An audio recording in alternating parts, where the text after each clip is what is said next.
ഇനിയും ഒരിക്കൽ പോലും ഇങ്ങനെയൊരു യുദ്ധം ഉണ്ടാകരുതേ എന്ന പ്രാർത്ഥനയും എത്രയും വേഗം ഈ യുദ്ധം അവസാനിക്കട്ടെ എന്ന പ്രാർത്ഥനയുമാണ് ലോകമെമ്പാടുമുള്ള ജനങ്ങൾക്കുള്ളത്.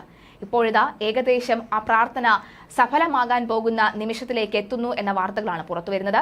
ഇസ്രായേൽ ഹമാസ് യുദ്ധം അവസാനിപ്പിക്കാൻ പുതിയ ഫോർമുലയുമായി ഇസ്രായേൽ എത്തുമ്പോൾ പുതുപ്രതീക്ഷയാണ് ഉണരുന്നത്.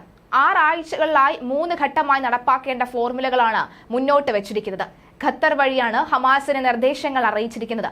സമ്പൂർണ്ണ വെടിനിർത്തൽ, ഇസ്രായേൽ സൈനിക പിന്മാറ്റം, ബന്ദികളുടെ മോചനം തുടങ്ങിയ കാര്യങ്ങൾ ആദ്യഘട്ടത്തിൽ നടപ്പാക്കും. ഹമാസിന്റെ പ്രതികരണം ഇനി നിർണായകമാകും. യുദ്ധം നിർത്താൻ ഹമാസും വിട്ടുവീഴ്ച ചെയ്യുമെന്നാണ് പ്രതീക്ഷ. അമേരിക്കൻ നയതന്ത്ര ശ്രമങ്ങളുടെ ഫലമായാണ് പുതിയ നയതന്ത്ര നീക്കം വരുന്നത്. ഇസ്രായേൽ നിർദ്ദേശിച്ച വെടിനിർത്തൽ വാഗ്ദാനം ഹമാസ് സ്വീകരിക്കണമെന്നും യുദ്ധം അവസാനിപ്പിക്കാനുള്ള ഏറ്റവും മികച്ച മാർഗമാണെന്നും US പ്രസിഡന്റ് ജോ ബൈഡൻ പറയുന്നു. 6 ആഴ്ച കൊണ്ട് 3 ഘട്ടമായി നടപ്പാക്കാൻ കഴിയുന്ന വെടിനിർത്തൽ പദ്ധതി ബൈഡൻ വിശദീകരിക്കുകയും ചെയ്തു. ഇസ്രായേൽ സൈന്യം ഗസയിൽ നിന്നും പിന്മാറുകയും ഇതോടൊപ്പം തന്നെ ഹമാസ് ബന്ദികളാക്കി വെച്ചിരിക്കുന്നവരെ വിട്ടയക്കുകയുമാണ് ആദ്യഘട്ടം. 100 കണക്കിനുള്ള ഫലസ്തീൻ തടവുകാരെ ഇസ്രായേലും വിട്ടയക്കും. മരുന്നും ഭക്ഷണവും ഉൾപ്പെടെയുള്ള ആവശ്യ സാധനങ്ങളുമായി ദിവസേന 600 ട്രക്കുകൾ വീതം ഗസയിലെത്തും.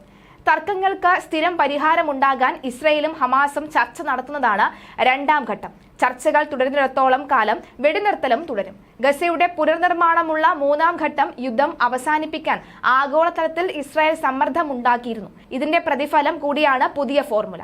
US പ്രസിഡന്റ് ജോ ബൈഡനാണ് യുദ്ധം അവസാനിപ്പിക്കാനുള്ള ഫോർമുല ഇസ്രായേൽ മുന്നോട്ട് വെച്ചതായി അറിയിച്ചത്. 3 ഘട്ടങ്ങളിലായാണ് പദ്ധതി നടപ്പിലാക്കുക. വൈറ്റ് ഹൌസിൽ നടത്തിയ പ്രസംഗത്തിലാണ് വെള്ളിയാഴ്ച ബൈഡൻ ഇക്കാര്യം അറിയിച്ചത്.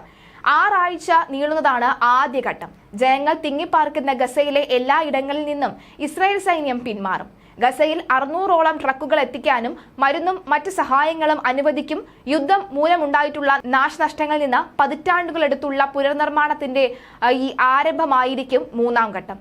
ഇരുകൂട്ടരും വെടിനിർത്തൽ ഉപാധികൾ അംഗീകരിക്കണമെന്നും അമേരിക്കയുടെ നയതന്ത്ര ശ്രമങ്ങളുടെ ഫലമാണ് നിർദ്ദേശങ്ങളെന്നും ബൈഡൻ പറയുകയുണ്ടായി.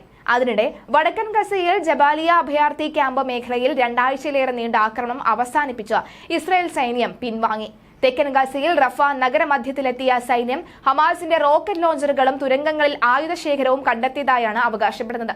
ഇസ്രായേൽ യുദ്ധം അവസാനിപ്പിക്കുകയാണെങ്കിൽ മുഴുവൻ വ്യവസ്ഥകളും അംഗീകരിച്ചുകൊണ്ടുള്ള കരാറിന് തങ്ങൾ തയ്യാറാണെന്ന് മധ്യസ്ഥ ചർച്ചയ്ക്ക് മുൻകൈയെടുക്കുന്നവരെ അറിയിച്ചിട്ടുണ്ടെന്ന് ഹമാസ് കഴിഞ്ഞ ദിവസമാണ് അറിയിച്ചത്. ഇതിന് പിന്നാലെയാണ് ഇസ്രായേൽ ഈ 3 ഘട്ടങ്ങളായി നടക്കുന്ന പലതരത്തിലുള്ള ഈ യുദ്ധ അവസാനത്തിനുള്ള മാർഗനിർദ്ദേശം മുന്നോട്ട് വെക്കുന്നത്. ഇതിലാണ് പ്രതീക്ഷ. എന്നാൽ പുതിയ നിർദ്ദേശങ്ങളോട് ഹമാസ് എങ്ങനെ പ്രതികരിക്കുമെന്ന് ഇതുവരെയും മനസ്സിലായിട്ടുമില്ല. ഞങ്ങളുടെ ജനങ്ങൾ ആക്രമണം, ഉപരോധം, പട്ടിണി, വംശഹത്യ എന്നിവയിലൂടെയാണ് കടന്നുപോകുന്നത്.